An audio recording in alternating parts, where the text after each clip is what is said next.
I'm Keith Bilous, and this is Live in the Lab. All right. A little bit of weirdness in front of the camera there for anybody who's watching. So I'm like, hey, where's the button? Where's the button? I can't get it going. How did you go viral on TikTok? You were on America's Got Talent. How much do you get paid to be on AGT? Oh, you didn't get paid. Keith and Steve here in Live in the Lab. You're a great interviewer. I love it. 48 miles, 48 hours. And not just, you ain't seen nothing yet. I hit 50 last time, and I'm like, yeah, things are a little different than they were 10 years ago. So trust me, things are to keep. You have no time for the BS that much of society seems to put on the table. Why is that? Like, what you're talking about is real right now. There's just no bullshit here, but it's just real. We brought you in with some Marley. I said, Joseph, let's talk music for a second. You said, well, Keith, oldies, 60s, 70s, and 80s. I've never talked to a sir before. Why are you a sir? In many ways, we're the same story. I came from nothing. You came from nothing. I think the old saying goes that if you want a trophy, you climb Everest. If you want respect, you climb K2. I've built an AI myself, and it's pretty fascinating when you can have a conversation with yourself with your own knowledge. Have you done that before? Why are we rushing to make these tools if they're all they're going to do is hurt humanity? Does the world need an Oppenheimer moment with AI? What a fun show. Hey, Business Athlete Nation. What's going on? We're back. We got a guest in the chair today. You got Keith Bilous sitting in the chair today. We got happiness. We got party time. We got it all in the lab today. So no, you just don't got to deal with me talking to you for a few minutes. You got somebody else to hear from today. How's that for a hook? So stick around. You might learn something from a guy named Scott Goodrich. No, not Scott Goodyear, not the race car driver. Nope. Better yet, we're going from year to rich. Yeah, Scott Goodrich is joining us today, all the way from the warm spot, Winnipeg, Manitoba, Canada. Yeah, right. Minus 500 today here in Winnipeg. Minus 600 yesterday. No, actually, Scott's joining us from the home of the original Winnipeg Jets. Oh, shit, Keith's full of them today. He's got all the jokes. No, actually, Scott's from the home of the place that stole my Winnipeg Jets. Yeah, so we're not going to be inviting Scott onto the show today because I got nothing against anybody in Arizona. Oh, did I just give up where Scott's from? Yeah, all jokes aside, love all my friends and family in Arizona, all my transplanted Winnipeggers in Arizona, my family with Shakin' Tyler, with Shakin' Riley, with Shakin' Jody Albert, Auntie Pat, Uncle John, Peoria, Glendale, Mesa. Hey, Scott, I know all of Arizona, man. I could just keep repeating checkbox. Hey, my cousin got married in Goodyear, Arizona. So I know where Arizona is, man. I'm all over the place. But hey, I know all my viewers that are sticking around right now are wondering what's going on. Well, here's what's going on. So it's January 17th today, and I have an announcement to make. I'm welcoming all the resolutioners into the lab today. Yep, told you guys. Told y'all in December, you ain't we're going to make it. I said, now don't do the resolution. If you do the resolution, you're going to come knock on my door January 15th and say, hey, Uncle Keith. So yeah, I failed. I know. When you start a resolution at the beginning of the year because all your friends did, you're more than likely going to fail. Ideally, what you might want to consider, because you know what we do here in the lab. We make recommendations, we make suggestions, and then we empower you to make the decision. So to all my resolutioners, maybe we change the camera for this one here. Okay. Oh, that one's not going to work. Let's go back over here. No, that one's not going to work out. So let's go back over here. To all my resolutioners, I welcome you to the lab. I want you to bring your goal. I want you to bring it here with me one day, noon Central Time, Monday to Monday. You can bring it privately or you can bring it publicly and come state it here on the air with me. Sit across the camera like Scott is going to be with me in a couple seconds and state your goal. What we know as humans, when we state our goals publicly, 70% chance we're going to make them. When we make resolutions privately, we fail. It's true. So, my resolutioners, come to the lab. It's never too late to start. I don't care if it's January 17th, January 25th, February 17th, March 1st, whatever it is. I welcome you here to the lab. Bring your goal, state it publicly, and then we're going to hold you accountable to it. And here's how it's going to work. As human beings, I suspect you know I'm going to show up tomorrow. So I'm going to say, hey, Scott, you got a goal? You're like, yes, Keith, I got a goal. I want to climb a mountain. I'm like, all right, I'll see you tomorrow at 6 a.m. We'll start training together. Scott's going to go, well, shit, Keith's going to be there tomorrow. I guess I got to show up too. And Scott's going to show up tomorrow. And then Scott's going to go, okay, well, Keith's showing up the next day. I guess I better show up again tomorrow. And then what happens is for 100 days straight, I'm just going to show up. And then psychologically, you're probably going to follow me there as well. More than likely, we're going to achieve our goals together. Accountability partners.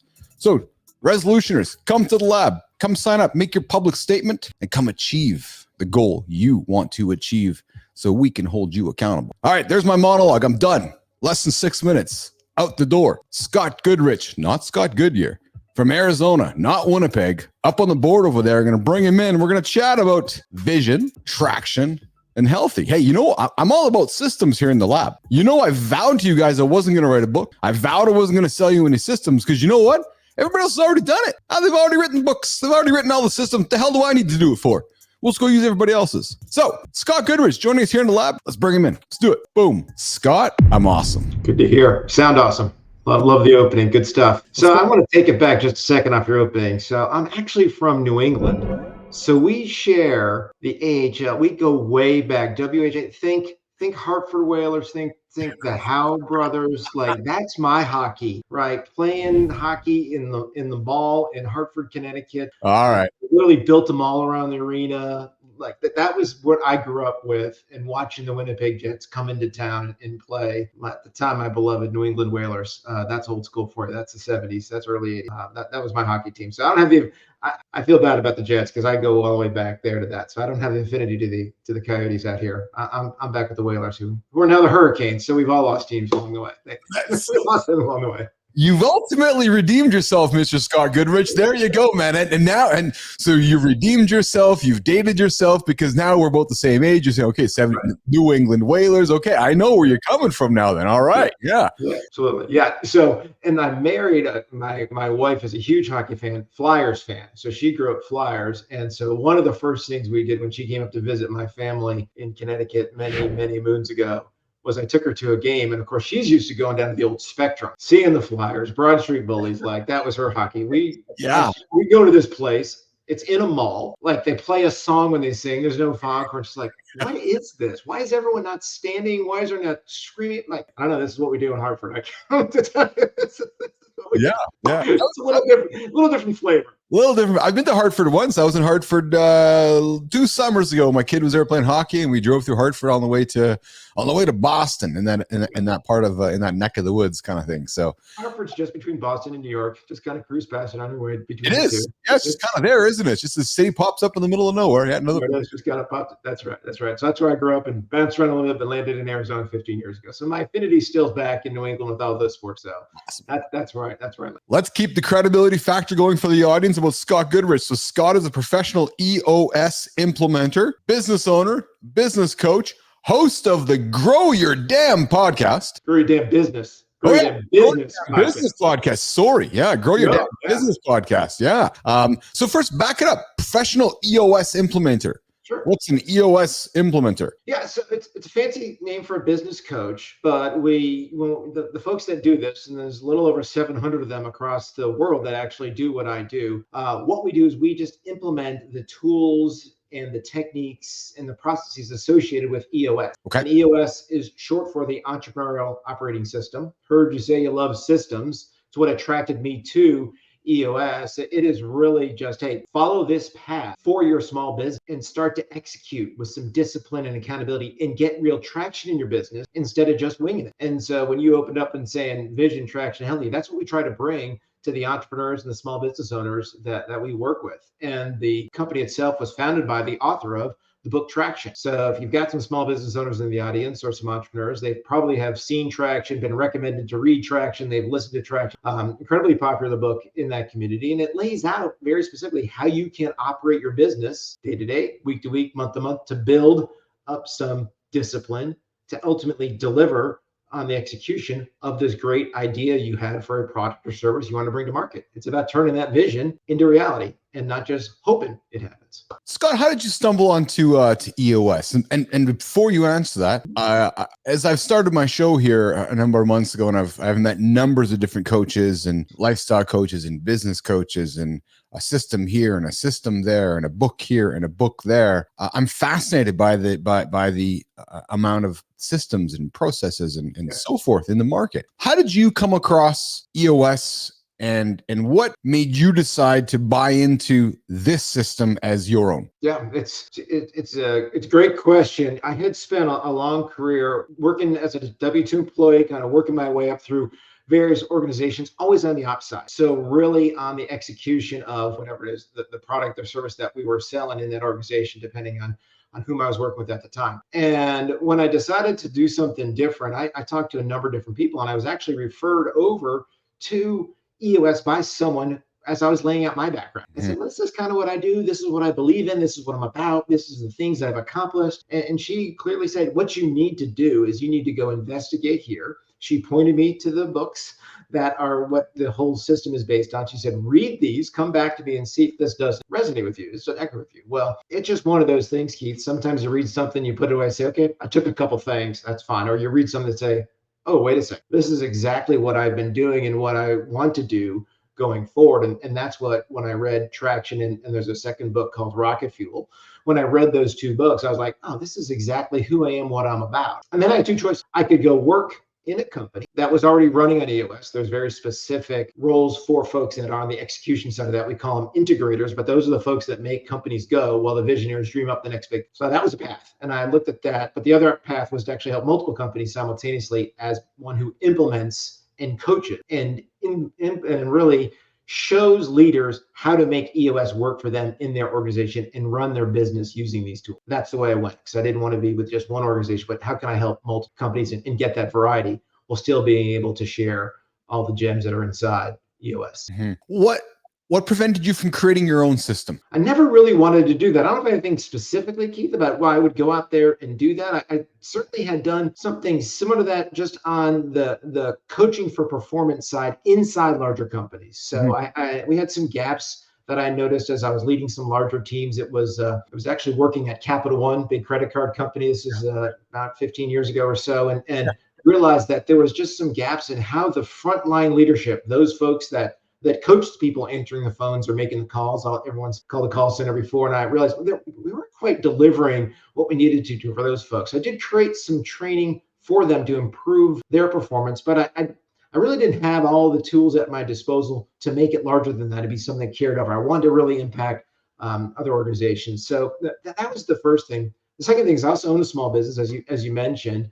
And I saw what didn't work early on and how not everything from a corporate environment translates into a small business. In fact, very little translates into that. And it is a different language, different things you have to do. And learning the hard way, saw this system applied to the things that I was facing with the business that I owned. I said, boy, I wish I knew then what I know now. When I started that business, would it save myself some pain and anguish in the launch of that business? So that was a great combination of that coaching, that execution, and then, hey, I'm running something. I can see how this would work in what I'm doing. That's a story I can share with others. Scott, coaches are everywhere. And I don't mean that as a negative. I mean that as that, we have leadership, we have executives, we have senior human beings offering their expertise everywhere. Yet the gap that I seem to see in the marketplace is that there's all this advice being offered, advice, system, book. And then it's like, okay, go do it. And the gap is on teaching somebody how to be consistent and accountable. Why is that gap there? That is the $1 million question. And if we could answer that, that we'd probably be doing a whole lot better in the whole world as coaching that's out there. So let's go on that. People have to want, go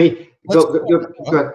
Let's go on that though then, okay, if I can, because you said you encouraged me at the beginning. So Keith, let's go back and forth then. So let's go on that. So you heard my opener. You heard me talk about people's resolutions probably done by now, middle of the month. They've mailed it in. Martin Luther King Day came and, cold everywhere. And like, oh, fuck, I can go have some carbohydrates and I'm done. I'm done trying to hit my goal. Yet I'm wondering what would happen if your customer knew that Scott's going to show up every single day and said, hey, Joe, come join me tomorrow morning. And why we don't do more of that as coaches. Because I believe, Scott, that if Joe knew that you were showing up tomorrow with whatever it is, that psychologically Joe's going to go, well, shit, Scott's got to be there. I got to go there too. Yeah, it's a fair question, Keith. Here's two streams of thought as you brought that up there. Yeah. The first is whatever it is that you're trying to change with your resolution or with your coach or with your business system. Are you feeling enough pain to want to take the steps to do something different? Like, is it bothering you enough? So you meant your resolutions, right? Is it bothering you enough that you've got that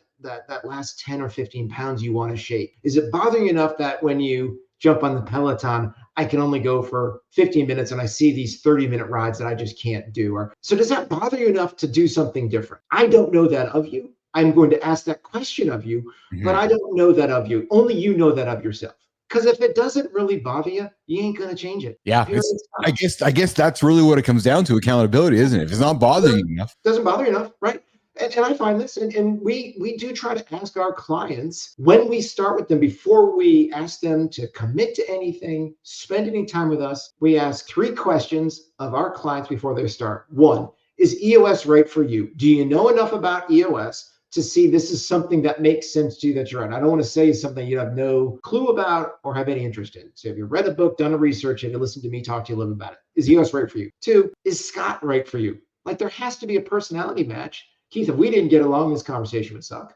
Yeah. Right. If I'm trying to work with you pretty intimately and talk to you about your business, mistakes you've made, things you need to fix, like give you some real feedback, and you don't like me, that's not going to be very good. So that's got to meet that criteria. And the third thing is, are you really disciplined enough to make change? And inherent in that question that we actually ask, do you have the discipline?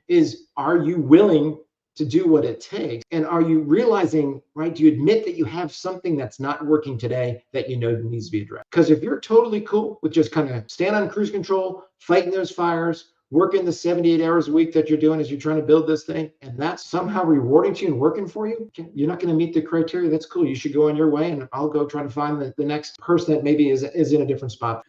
It's really, you got to have that self-awareness of it. And if you don't, I can never sell someone on EOS. No. You have to be there. You have to reach that point. I'm done.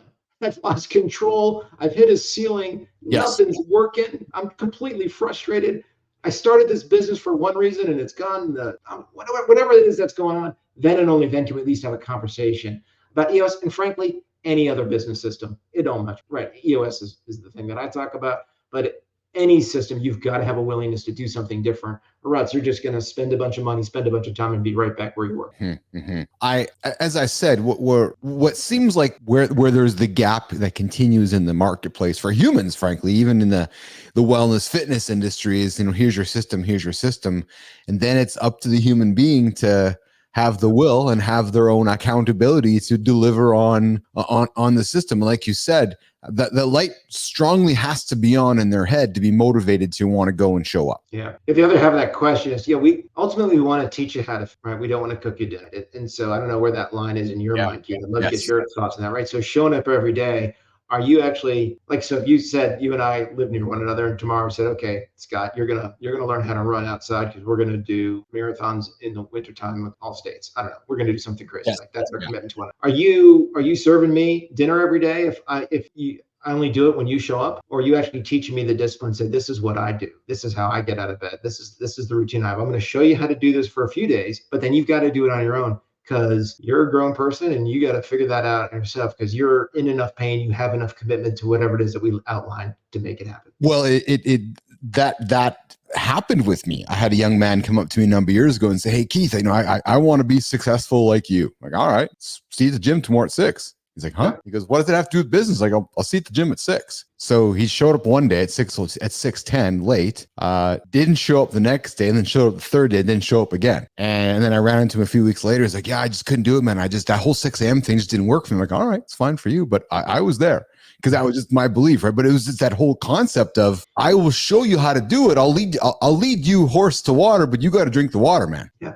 And you do everything you can. We create within this system, right? We create these steps for accountability and drive it. And we really try to lay it out for someone. We do right alongside early on, particularly to build this in place, but you got to turn it over at some point in time. And that I see the struggle, man. It's real. And then you start to see why so many businesses, even if they're making money, aren't really well run, but they are succeeding in spite of themselves because they just happen to fill the need at the right time, and that's going along. But you wouldn't actually call them a well-run business. And I've seen it firsthand. I've seen it from the client side. I've seen it from my own side. I mean, it's a shame. And because to you and I who think about this and talk about this quite a bit, it's like, well, I'm actually handing you to just do this thing. Just show up at 6 a.m. How hard is that? Get out of bed, show up at 6. That's not hard. Right? I said to somebody recently who was interested in starting a business or being an entrepreneur, I said, oh, yeah. They said, oh, yeah, I'm going to be an entrepreneur, be my own boss. I said, why don't you go run a marathon or go trek a mountain first? They looked at me like, well, what do you mean? I go, well, I've done both. I've trekked a mountain and I've built a business. And I can tell you trekking a mountain's easier. Oh, yeah. So if you want to go and train yourself for 100 days to either run a marathon or go trek a mountain and you can successfully do that for 100 days, then awesome. Then maybe you're cut out to going into business. But go do that first. Go save yourself the headache, the time, the money, all that energy of starting a business. But go do something like trek a mountain and run a marathon first, because that's the truth. Or go pick up an endurance sport. You mentioned Peloton. Go become a Power Zone endurance rider for a while. Go ride for 2 or 3 hours and see if you like that for day after day after day after day. Because that's what it takes to successfully run a business. So a question for you, Keith. I'd love to get your thoughts on this.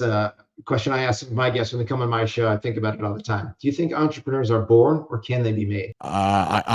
Great question. My gut response is I think you're born. And then I think the rest are want-entrepreneurs. Because in my experience and the people I've had on my show, the stories that I commonly hear is, because I was one of them. Like, I was selling rocks and caterpillars from my parents' driveway at 5 years old. And I've had people be on the show selling this at 6 years old. My stepdaughter's trying to sell little paper puzzles at 7 years old, right? And there's this drive in this human being, either through their parents or guests on my show that have had parents that were entrepreneurs, where they knew the struggle or the drive of having to go and make money. I think you're born, or you're taught through your environment, or you're a want-entrepreneur. Yeah, it's here, right? And so just like you're talking about doing anything endurance, it's here. Like, I am going to do these things because I'm set up to do it. And I'm right. And you can't ever think of anything of not doing just that thing, right? I mean, so I was having a conversation with someone, a gentleman that was representing a guy selling his business, and he was going to flip it, and it was for multi-millions of dollars. He didn't give me the details of the deal, but multi-millions of dollars, and enough millions of dollars that he would not have to work again. And he was in his, still had time to work, but didn't need to. And then the consultant said to him, well, what are you going to do? And he goes, well, I'll start another business. It's like, you don't have to do anything else ever. He goes, I can't not start another business. Mm-hmm. Like, it's constantly in, that's the fire that burns within. And so that to me is born. And I asked that question because I heard Gino Wickman, who authored Traction and created EOS, answer this very same question. And he is on the same page you are. You are born with this because it's what lights your fire, and you don't envision yourself doing anything else. Like, you would revolt if you were a W-2 employee. It's like you just couldn't. Well, I can relate to that. So I was, I bootstrapped my company from nothing to, a $50 million exit, did well for myself, changed my life, changed my family's life, all of that, became a corporate employee for 10 years and got the same paycheck every 2 weeks. Fucking hated it because I couldn't make any more than what they were giving me every 2 weeks, right? And as constraints of being that corporate human being, yeah, it was. I get it and I understand it, and I was good at it.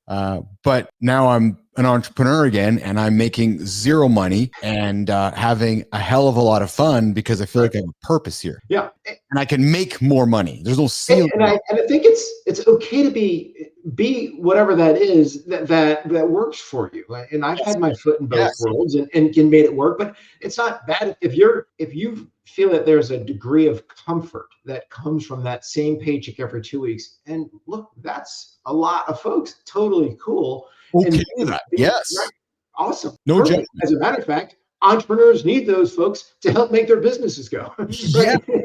Yes, exactly. Yeah. So totally cool in that and knowing that lane. But for others, that if you suppress that and work for somebody else, you're always potentially feeling like you got the wrong set of clothes on. It's like, okay, I'm going to work, but they say it's comfortable, but it's not really comfortable. I mean, a company could change direction any time. So I could say I don't like it, right?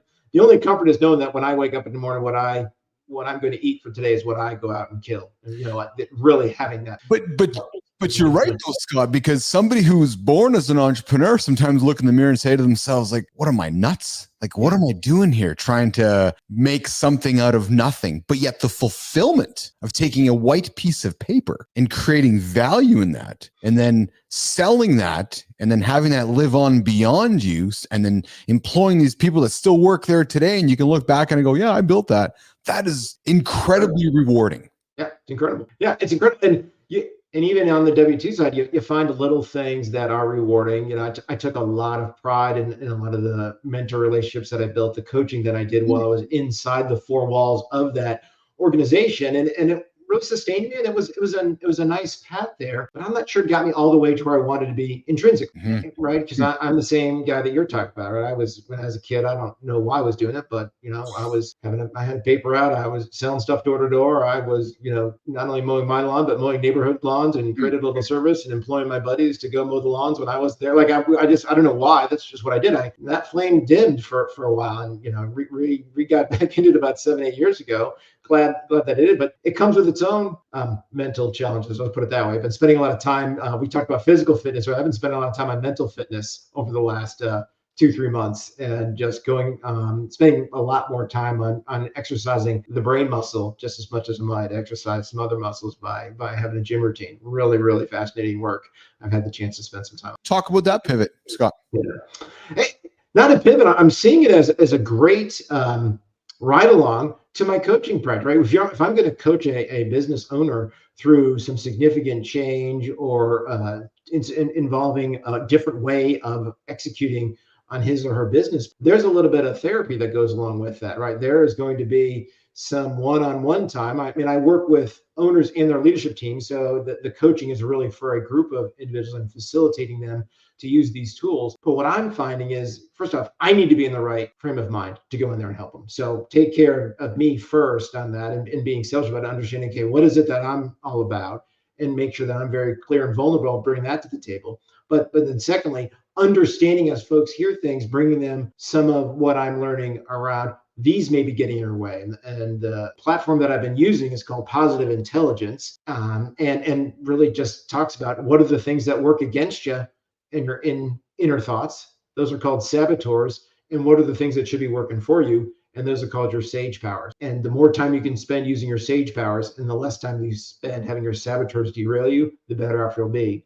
But what we find, scientific studies all over the place about this, is that every human spends more time on their saboteur having the saboteurs influence their mind as opposed to the sage and the wisdom that we know exists within all of us. Really fascinating. And it's been a great journey for me, just personally, just what I've learned, and now with my family as well, having them go through it. So really fascinating. The saboteurs, you mean like the bad devil on the one shoulder telling me to open the peanut butter jar, and the other one on the shoulder saying, Keith, don't do it? That one, they talking about that one there? I saw your note for November clip. I don't know if I can stop peanut butter. Keith, I got to be honest with you. You're a good man. Did you make it through the whole month of November? Hey, I'm going to show it. Yeah. Is it still taped shut? Brother. I have been accountable. So you talk about the power of, so I brought up accountability earlier because I can notice this gap around discussion on LinkedIn and just in society around the power of public accountability. Mm-hmm. And what I have learned by doing this show.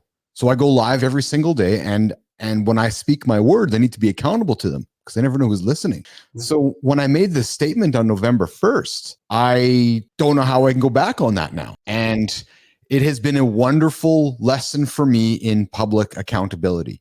Now it's opened up a whole other can of worms because I also do believe in also beginning again, so that when I do open this up, that I have the permission to restart my journey after the bad saboteur got the best of me and said, open the fucking peanut butter jar up.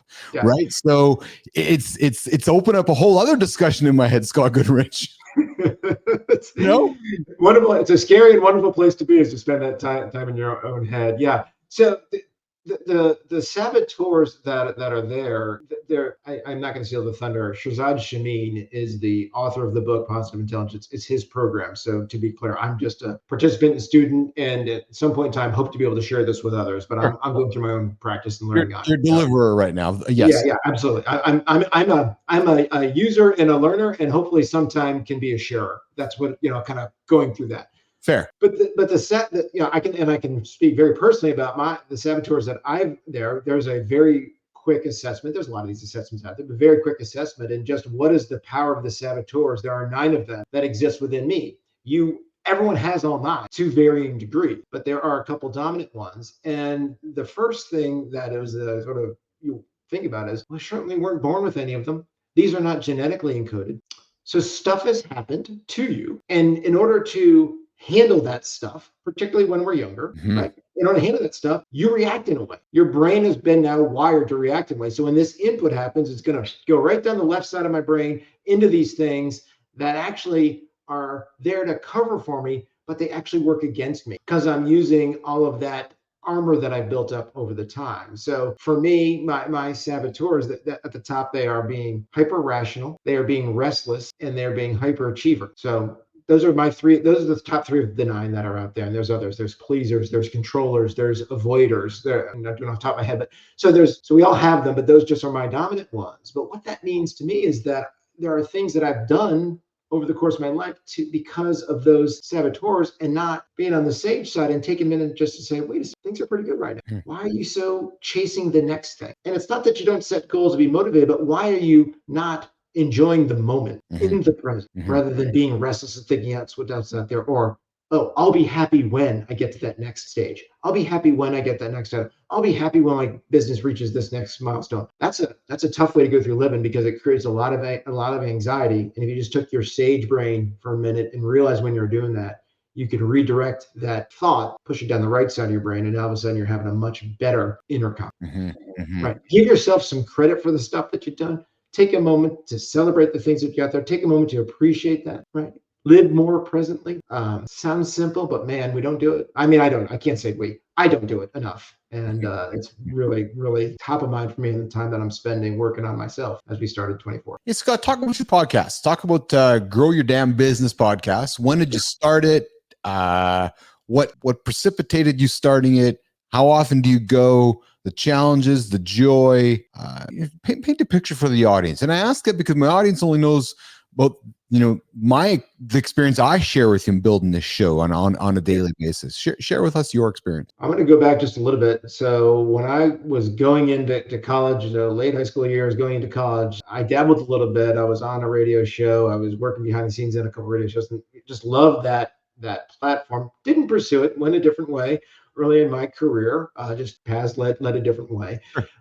Certainly listened to a lot of podcasts, so a fan of the medium, and see it coming back around. But so earlier in 23, I got asked to go on a show and talk a little bit about EOS, and so my peers were with me, and just the experience was awesome. I don't know what to say. Now, the host did a great job. I was just a guest at the time, and it really got me thinking, like, why wouldn't I spend more time in this medium that I really enjoy, that I like? And I was at the time having a lot of great conversations with a lot of cool people, but it was just me and them, right? We were having it off camera, offline. We were doing a Zoom coffee, whatever the heck we were doing. Sure. Let me bring those forward. And so really, I just sought out really cool, interesting folks, business owners typically, who were willing to be vulnerable and share what worked, what didn't as they came along the way, maybe what's still not working. And let's just talk about what it means to be an entrepreneur. Go out there and, as you said earlier, take a piece of white paper and create something. So that's the stories that we tell. And we try to tell those stories about entrepreneurs. We like to say they're overnight success stories, years in the making, right? None of that stuff happens overnight. It takes a lot of hard work, waking up every day, make it happen. So that's the story. We go once a week. Started it this summer, 30 something episodes strong. Haven't missed a week yet. That's the discipline. Try to stay consistent on it. That's all the good stuff. I love doing it. Tons of fun, passion play, get to talk. We don't even talk about EOS specifically. We just talk about stuff that was worked for people, what has. So it's really those general conversations. We talked about climbing mountains, had a cool lady on that just wrote a book, but she is the first woman to ever summit the second highest peak on all 7 continents. So it's the 7 second highest summits. She also did Everest as well. So just meeting people like that, like what's she about? What got her there? What, that kind of storytelling. It's been a wonderful way to network, hasn't it, Scott? It's been, I know as I've got myself back into the game, it's really opened my eyes to be an incredibly immediate form of instant networking with people. Yeah, and lots of and the medium, it's out there, right? We know, and there's millions of podcasts, but there are those that can to stay consistent. You're super right, man. Doing it every day. I just admire the heck out of that. I wish I could do that. And right now, once a week is about all I can get to with the other stuff that I've got going on. But man, I do love it. But the getting to certain milestones, know that you at least got a chance to make it, right? So many people flame out the first 10. First 20 episodes. And so, I'm in the 30s and with a goal of, let's get one a week this year and see what happens at the end of this year, right? Let's just hit that number and see how we do. So, kudos to you for being able to do it there. That's all the good stuff. And that part of it. What's the challenging stuff? I would say three come immediately to mind. Yeah. The first is sometimes some guests come on and they just don't deliver the way they want to deliver. That they're looking for themselves, and it's not much of a conversation, and then they don't follow up, and then they ghost you after you had them on your show. And I'm like, what was the point of that? And that, because it's my investment. I mean, I'm funding the podcast, it's my research. So gotta be careful on that. That's the first thing. The second thing is my saboteur on hyperachiever. Why isn't it growing faster? Why isn't there? You can get hung up in the vanity metrics, which mean nothing, but you can see them, right? I don't know, Keith, you look, but you know, whoever you're using to push a show out, you can see how many people saw it live, how many people downloaded it later. Like, it's there, the metrics are there. I like to keep score, and it's a bummer when it's not, going like it should be. I'm like, that was a good episode. Why didn't anyone grab that? Like, what am I missing? So that's the internal chatter. And the third is, look, my social media game is not as strong as it could be. It's definitely in my quadrant of, I don't like it. I'm not very good at it. So I don't spend a lot of time on it. And so that's something I've got to address. But it does cause some additional internal chatter around, because there is a way that you can use that social media to really drive your message out there through the podcast. I haven't really. So those would be the three negatives that come top. Let's have a conversation. So let's go back up to number one. Yeah. So the guests that come on the show and they just talk nonstop, right, Scott? Like, just ad nauseum, right? Or just talk. My wife was saying to me on Friday, goes, "How's the show today?" I'm like, well, I probably spoke for about 3 minutes. Yeah. You got two risks there. The one is the guest that doesn't talk, and you're like extracting. Now, I have not had that issue. Yeah. But I have had the other. But then the worst part of it is the folks that say, "Oh yeah, I'm really going to share your show. I've got this great network," and then you can't get them to like repost or do anything with the content that was done. Like, just give me a little something here. We spent a lot of time together. I thought was, even if it was what I thought was a good recording, to go. So the ghosting guests, very few, but I have had a couple guests that have ghosted me post release. Yes. Have you had that one where they just like ghost city, like never be seen or heard from you? 100%. Yeah, I've had them all. I've had them, and I love all of my guests that have come on. Just as I'm sure you do. I find it's and again, like yourself, we grew up with talk radio, right? So we're just doing talk radio right now, right? So we now can know what that whole experience was like, back in the olden days of listening to our hosts on AM talk radio. Now we're just doing it ourselves. And yeah, some guests believe that this platform is for them to do nothing but spew their stuff and not have a dialogue, where I'm like, well, let's have a conversation. Like, I'm sure I want to talk about your book, but I also want to get to know Scott too. I want to talk about Scott. My audience wants to get to know Scott too, so that the audience can have credibility in Scott, so that the audience might be interested in your book, not just hear about your book for 58 minutes. Yeah, it's hard. And look, even as a guest, I'm conscious of it, right? I mean, I've got stuff to share, and I'm trying to make sure that this conversation's adding some value and reach points. But at least if you got someone that's excited about it, that's part of the way there. But it should be a give and take. And I think back with the episodes that I would say, hey, these were really good episodes. We were really vibing, right? We were really sharing. Because people want to hear a conversation. I think people's natural voyeuristic tendencies, they want to hear a conversation. They want to watch people have a conversation, not one person talk the whole time. So when somebody can hear a back and forth dialogue, a debate, opinions, that's I think it's entertaining. And I always like to say on my show, entertaining and informing. We let others do the informing and boring. We entertain and inform. So so we have the guest we have the guests that talk too much, the guests that don't talk. I don't mind the guests that don't talk, because I feel like I can bring it out of them.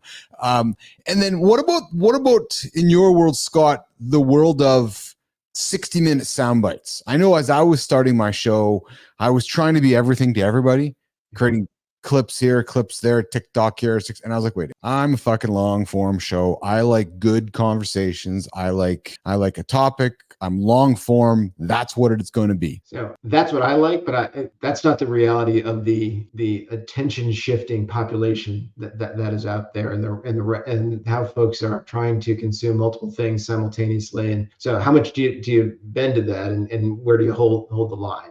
So how do you do it? What do you do? I made the decision that I was going to stop the social media beyond LinkedIn, which is where my clientele is, where my people are, where I spend some time at least trying to just learn about businesses and actually use it as a platform to share some stuff. And then I push it out on YouTube, but so it's shared video as well as audio. That's it. I got out of the rest of it. It was causing me some internal anxiety because I know that it was a weakness. I knew that it would be more resources that I would have to commit, either my own time or money to have someone else to be there. There's no guarantee that my potential clientele or listening audience would be there. So I said no. So, I ironically did it in November, but I said no. I said no more Facebook, no more TikTok, no more Instagram. I'm off those things. I need to just get narrow in what I'm doing, be true to that. Here's the link to the show. Here's a little teaser video. Stop, accept. That's the decision that I made. It at least helped bring me some calm where I was having I was just getting anxious about, oh, I got to go do this. I got to go do that. I got to go get this cut. It was just a lot. And I'm doing other stuff. I have to balance my podcast with my coaching, with the business that I run. So I had to balance that. And it just couldn't be all that time to produce what needed to be produced to make those platforms work. I can relate to your FOMO because I'm doing that every single day. And I was like, wait a minute, we're trying to be everything for everybody. I thoroughly enjoy, and I believe that the people that are following me, if it's interesting to me, it's going to be interesting to them. For example, I had a guy on my show last week who, as we're talking, he just subtly lets out that he used to sell F-18 fighter. And he's talking and he's talking and he's talking, and then that little blurb falls out. And I'm like, hold on a second here. Did you just say you sold F-18 fighters? He's like, oh, yeah. I'm like, all right, pause. We're going overtime. We're going to talk about that for the next hour. I don't care about your book. I don't care about anything else you've accomplished in your life. I really want to learn about selling F-18 fighters. Because who the fuck sells F-18 fighters for a living, right? So that to me, so my audience is like, yeah, because I'm thinking my audience is like, well, yeah, Keith, we got to ask about that. Yeah. Then I had a guy on the show the next day who worked for DARPA for 3 years. And I'm like, wait a minute, you worked for DARPA, the biggest military budget in the world to solve nothing but, hey, let's have billions of dollars to create technology to solve defense for the United States.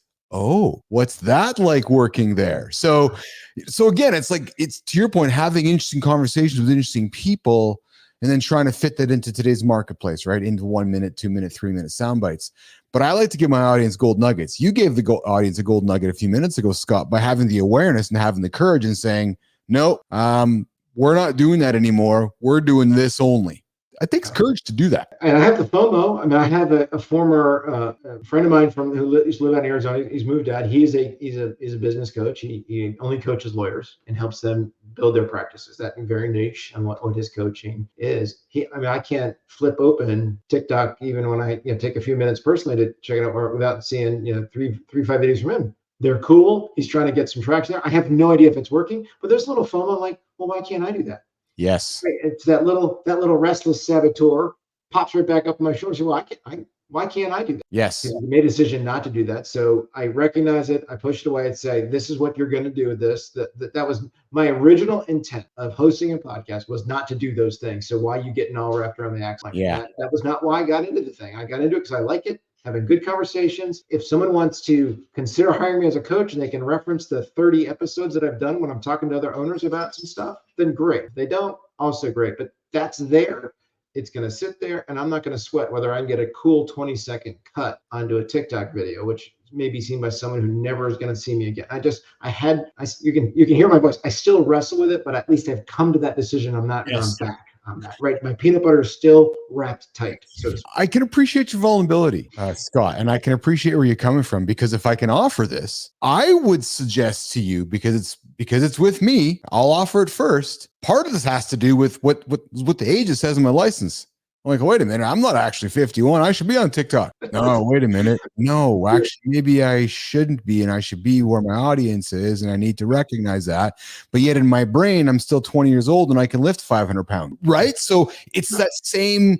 I'm right, ain't I, Scott? Because I feel like the old guy when I said it, but I also be true to it.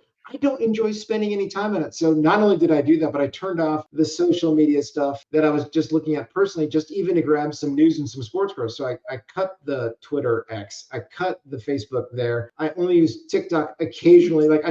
I'm just trying to purge those things out of there. That's not who I am. Mm-hmm. Not where I want to spend my time. Mm-hmm. So I'm going to stop. So I'm not going to put my stuff there, and I'm not going to really get wrapped around it. Haven't missed it. Every now and then it's kind of cool to hear what my favorite sports writer said about whatever that was going on in the game last night. But you know what? I watched the game myself. So do I really care what they said? I just watch it. I know what I think about it. So that's good. That's fine. So FOMO is a great way to describe it. I'm Yes. not going to have it. I'm, my life has not been diminished by the fact that wasn't flipping open Twitter during the NFL playoff games. I didn't miss anything in my life by not. I made the investment and made the pivot a number of months ago from stopping to try to become a YouTube channel. And I've decided to move to a subscriber-led, newsletter-led, Substack-led business where I'd rather have 1,000 people that I know and are paying me, pick a number, $8 a month, $10 a month, instead of trying to frantically make videos for YouTube and not knowing who my audience is and trying to make a few bucks here along the way. So I made the decision to go build a subscriber-led.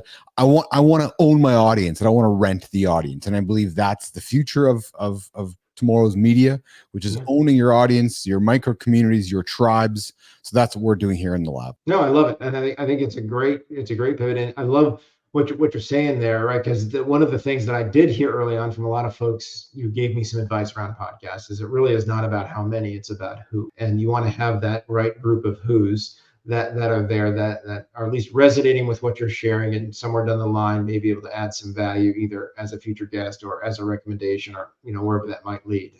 And yeah, that little micro community is a great way to think about. So but that's learning, and it's harder to get wrapped up in it, right? I mean, I literally just saw an email. I opened it up before we started from a guy that I met. I'm going to be on his show in February. I introduced him to somebody else who I thought would be a great guest for his show. And he said, well, I just crossed X amount of downloads. And I'm like, well, shit, now you get more downloads than I have, and I've been doing this for longer. How did that rank? So it popped right back up again. I had to pause, take a breath, say, okay, that's actually not what I'm about. Congrats to him. He shared that voluntarily. We should celebrate him for that. I'm over here doing this. Yeah.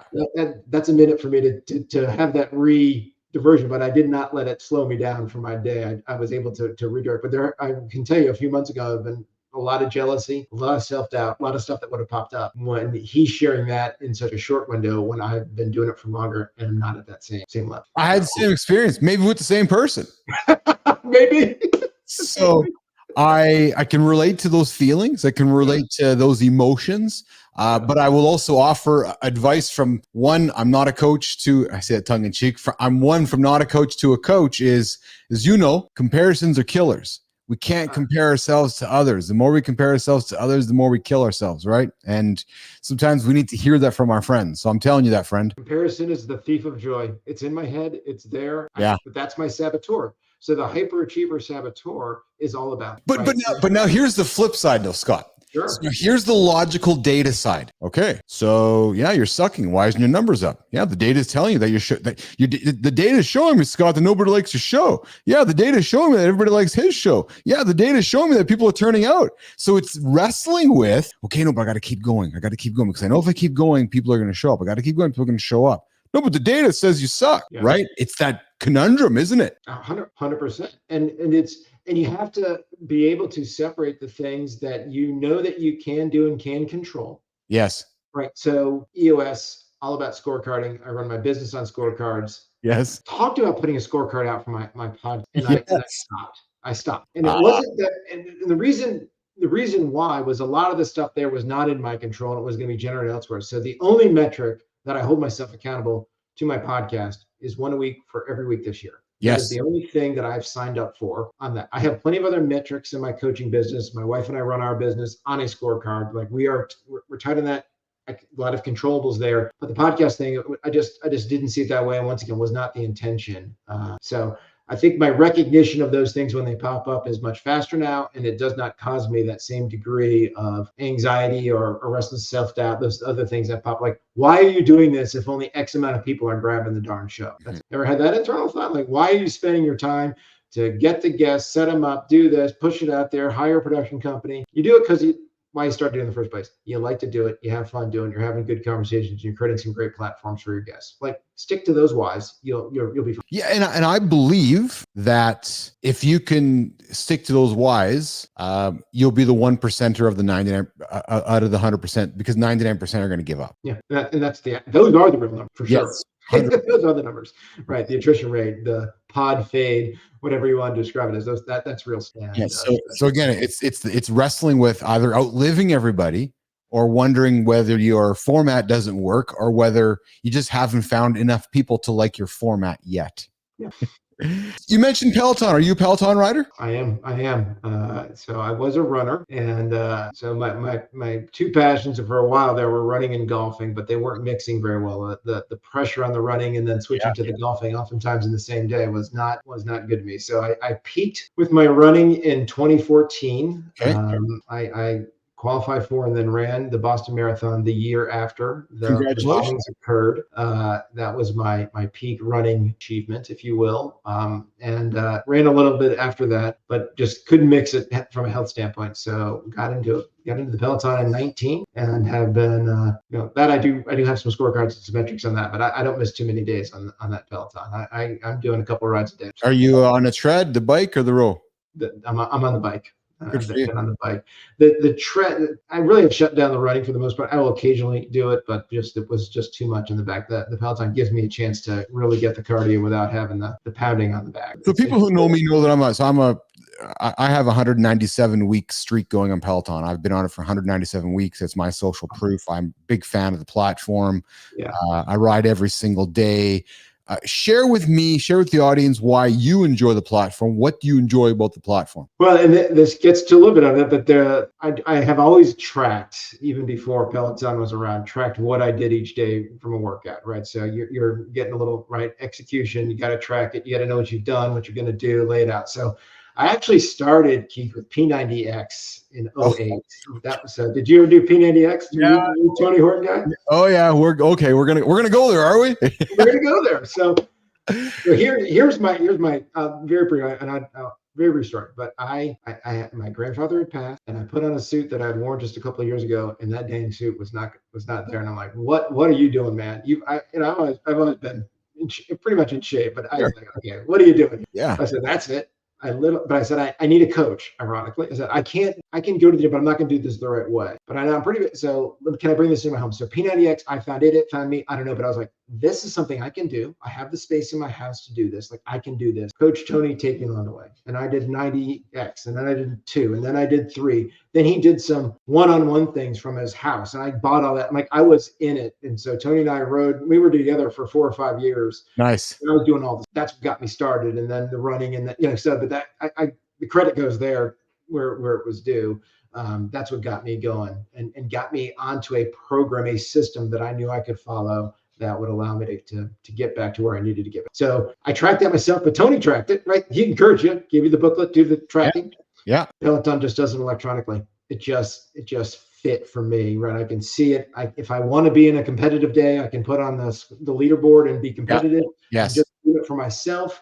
I can just take it for myself and say, this is a rest day. I'm just going to knock out this 30 minutes and that's going to be good. And it's all right there for me. And I can go back and look at it. That's why that platform hit for me. It allowed me the tracking, still gave me the control. Like I said, I had the space to be able to do it in house. And I probably bought my bike just a little before you because my streak's just a little bit longer, but it's only because I just try to, at minimum, even on my vacation, I find a bike somewhere and get a ride in. Absolutely. Yeah. So the game changer for me with the Peloton was when I discovered the Power Zone stuff. Then I learned that it wasn't just a fun spin class bike. It was that, okay, I can learn from guys like Dennis Morton and Matt Wilpers and Christine DeCole, and I can go and learn how to ride my bike and learn how to be good at riding my bike. And that's when I truly enjoyed the platform and learned. Wilpers is a monster for that guy. Fantastic. It's awesome. Yeah. He's a monster. I mean, I have done a few of those. I saddled up from 75-minute ride with him a couple of times. Like, I'm feeling my age a little bit. Matt's a little younger than me. But so, brother, we got the 120-minute coming up on February 3rd. We'll have to. You can find me, Keith. Be fast. I'm on the Peloton. I saw that on your note. I'm going to grab it. Yeah. So one thing I haven't done, and Keith, I asked you about this. I haven't hit that hard on the social side. Like, I do my stuff and do the high fives, whatever. But have you found there to be for you on it? Do you have a group? Have you found the community side of it to be really helpful for you as well? I have not. No, okay. Okay. I have, and I haven't actively pursued it, frankly. Neither have I. I'm just curious. Yeah. Some do. I see the groups on there. I haven't. There's a crew of folks that do what I do, coaches that are Peloton folks as well. So there's an EOS crowd, and but yeah, let's hook up there. We'll keep each other accountable, and we'll help each other.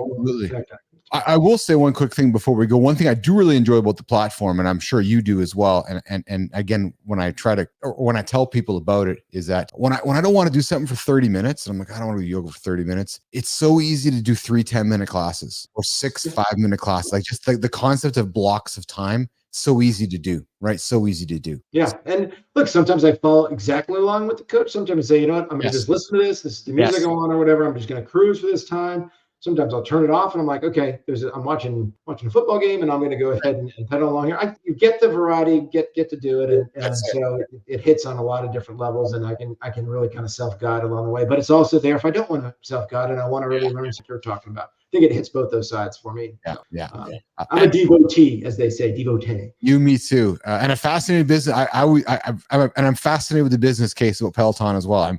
I would love to have John Foley on the show to talk about that whole business thing.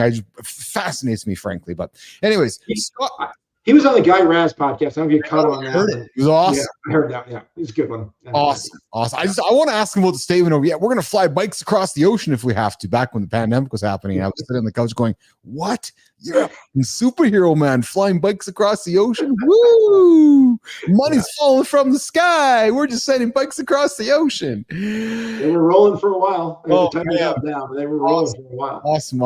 Hey, Scott Goodrich, thanks for joining me here today. Is there anything that I did not ask you about that the audience needs to know about, that you want to make sure the audience knows about, that we haven't talked about today? Now is your time to throw that out there.